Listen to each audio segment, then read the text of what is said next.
aha myaregi yombe ya Rwenshama ebintu ebitwire nibikozesebwa mu kushoha kuba ebyenyanja byona byokibwe kandi batungana ba komanda basya.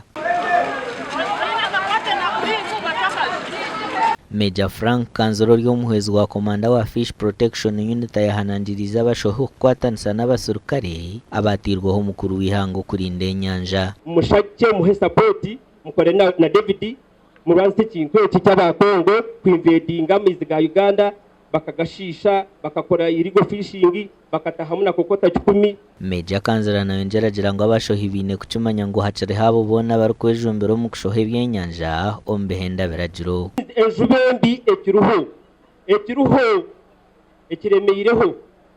ekiremeireho habwengi abantu ababi barokoke muri cyo kukozesa bitimbe bibi. Rushama tutanura sente n'ubushobozi tukwate tutanura sente n'ubushobozi omuntu kare kubaye sente amanya ngo umwe ngo nabasa kubasipika pana sente n'ubushobozi ikokune tukubatanisa. Abakongo yabadde basumbuwa tugenda kweyongera obakola ko kubakwata tubavunane mu mateeka n'okutuukiriza ekigendera kya president buli omu abeeremu n'akasente FPU yajja wano kulwanisa mbu bambi so that abantu byoma abo bulungi afuneho kasente. Lieutenant Hatimba Ziro twira rukurira kurwanisa enshohambe ha nyanja ya Edward ayahanangiriza omugiro mbigere okurinda enyanja ejahubwo kuba negasira abanya-Uganda bonna. Enyanja eno y'amaanyi komanda tulina ogikwata n'amaanyi obadde owulira ba appreciating omulimu gwenkoze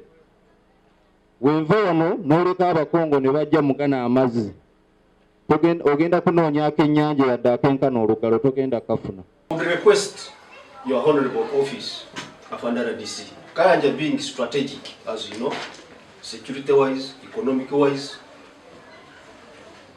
the force on ground needs much support. Lieutenant Joe Warisimbo ry'omujooche rwa mukuru w'ihanga habwa district eje ya Kasese ashabira abasirikare aba obutija kwekiririza mu ngambo z'abashohi. Wanakuja wakuzungumza huyu chairman wakati anafanya hivi huyu tumia akili yako. Nani ulimtuma aje awe nini hapo intelligence officer yako wewe una akili? Wamenituma hapa si ndio? Wamenituma, don't disturb me. If you know you have kokota, you bring it now. If you know you have kabamaj, let's try. Amakuraga gashakwa Gilbert Mahanguzi.